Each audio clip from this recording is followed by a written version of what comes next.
क्या बिहार में सत्ता परिवर्तित होगी? क्या बिहार की राजनीति में एक नया मोड़ आएगा? क्या बिहार की सियासत पूरी तरीके से एक नए रंग में रंगने वाली है? ये तमाम सवाल इसलिए क्योंकि जिस तरीके से हम के मुखिया जीतन राम मांझी के तेवर बदले बदले से दिखाई दे रहे हैं, ऐसे में सवाल उठने तो लाजमी है। नमस्कार, मैं हूं शुभी और आप देख रहे हैं न्यूज़ फॉर नेशन।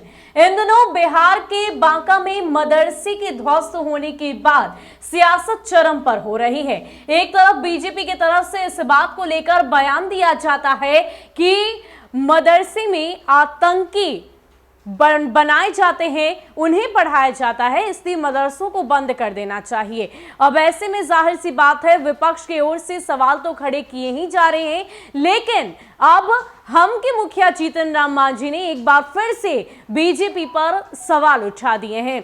उन्होंने साफ तौर पर कह दिया है कि अगर मदरसे में मुसलमान पढ़ते हैं तो उन्हें आतंकी बताया जाता है, अगर दलित आगे बढ़े तो वो बेईमानी से आगे बढ़ते हैं। आखिर कब ये मानसिकता दूर होगी? बिहार में रहकर इस तरह की मानसिकता को कम से कम दूर रखिए।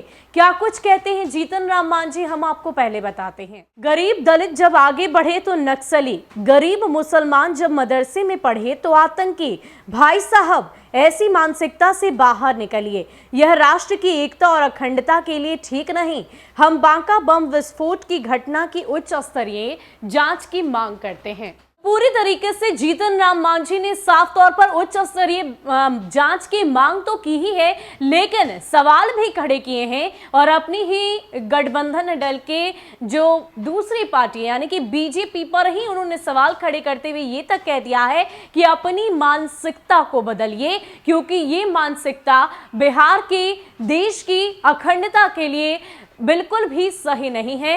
इस तरीके के बयानों को देना, इस तरह की बातों को लेकर चर्चा करना बिहार की सियासत के लिए, बिहार की जनता के लिए कहीं से भी ठीक नहीं। आपको बता दें कि इस पूरे मसले को लेकर बीजेपी के हरिभूषण ठाकुर बच्चौल ने बयान दिया और ये तक कह दिया कि मदरसों में आतंकियों को बढ़ावा दिया जाता है, उन्हें पढ़ाया जाता है और यही वजह है कि इस तरह की तस्वीरें सामने आती है, मदरसे में बम विस्फोट किए जाते हैं। अब इसको लेकर विपक्ष की ओर से कई तरह के सवाल किए जा रहे हैं, नई नई बातों को सामने रखा जा रहा है, यहां तक कि बीजेपी और आरएसएस गठबंधन पर भी सवाल किए गए। ये तक कहा गया कि ये पूरी तरीके से देश को खंडित करना चाहते हैं, मजहब की राजनीति करते हैं। लेकिन इन सब के बीच जब जीतन राम मांझी ने एक बार फिर से सवाल खड़े किए, आपको याद हो तो कल ही जीतन राम मांझी की तरफ से ये बात भी रखी गई थी, हालांकि उनके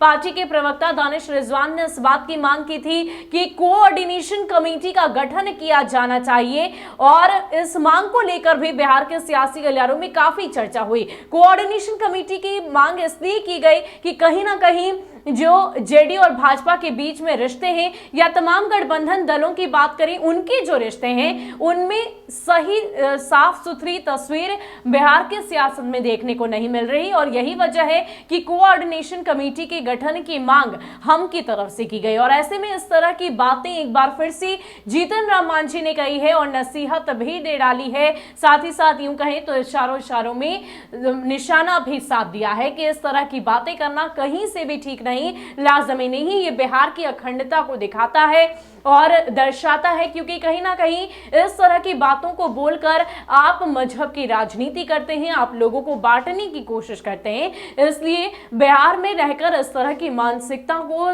जल्द से जल्द बाहर निकालिए, क्योंकि ये कहीं से भी सही नहीं है। आपको बता दें कि इससे पहले भी बिहार की सियासत को लेकर कई तरह के सवाल खड़े किए जा रहे थे, नई नई बातों को रखा जा रहा था। इतना ही नहीं, आरजेडी की तरफ से तो तमाम नेताओं को निमंत्रण भी दिया जाना लगा कि आपके लिए हमारे राजनीतिक दरवाजे पूरी तरीके से खुले हैं, आप आ सकते हैं और बिहार में सत्ता परिवर्तित कर सकते हैं। हालांकि इन तमाम दावों को लेकर आरजेडी अभी भी लगातार सक्रिय है और ये कह रही है कि नेता प्रतिपक्ष तेजस्वी यादव बिहार की सत्ता पर विराजमान होंगे, मुख्यमंत्री की कुर्सी पर विराजमान होंगे, 15 अगस्त से पहले झंडोत्तोलन करेंगे। हालांकि इन सब के बीच बिहार में सियासत गरमाई हुई है। लगातार नई नई बातों को लेकर नेताओं की तरफ से अलग अलग तरह की प्रतिक्रियाएं दी जा रही है और ऐसे में जीतन राम मांझी की बात करें तो वो कुछ ज्यादा ही महत्वाकांक्षी और साथ ही साथ सक्रियता उनके दिखाई दे रही है। हालांकि अगर उन दिनों को याद करें जब जीतन राम मांझी बिहार के मुख्यमंत्री हुआ करते थे, उस दौरान भी इस तरह की सक्रियता नहीं थी, लेकिन इन दिनों उनकी महत्वाकांक्षाएं काफी ज्यादा बढ़ गई है और यही वजह है कि बिहार के सियासी गलियारों में तरह तरह की चर्चाएं उनको लेकर सामने आती है। फिलहाल अब बिहार का सियासी पारा कितना चढ़ता है, इसको लेकर भी हम आपके सामने जो भी प्रतिक्रियाएं अलग अलग पार्टियों की तरफ से आएगी, जाहिर सी बात है इतनी बड़ी बातें जीतन राम मांझी की तरफ से कही गई है तो कई तरह की प्रतिक्रियाएं विपक्ष के नेताओं की तरफ से भी रखी जाएगी। अब ऐसे में जो कुछ भी अपडेट हमारे सामने आएगा हम आप तक जरूर पहुंचाएंगे। फिलहाल के लिए इतना ही। ज्यादा अपडेट के लिए आप बने रहिए न्यूज़ फॉर नेशन के साथ। नमस्कार।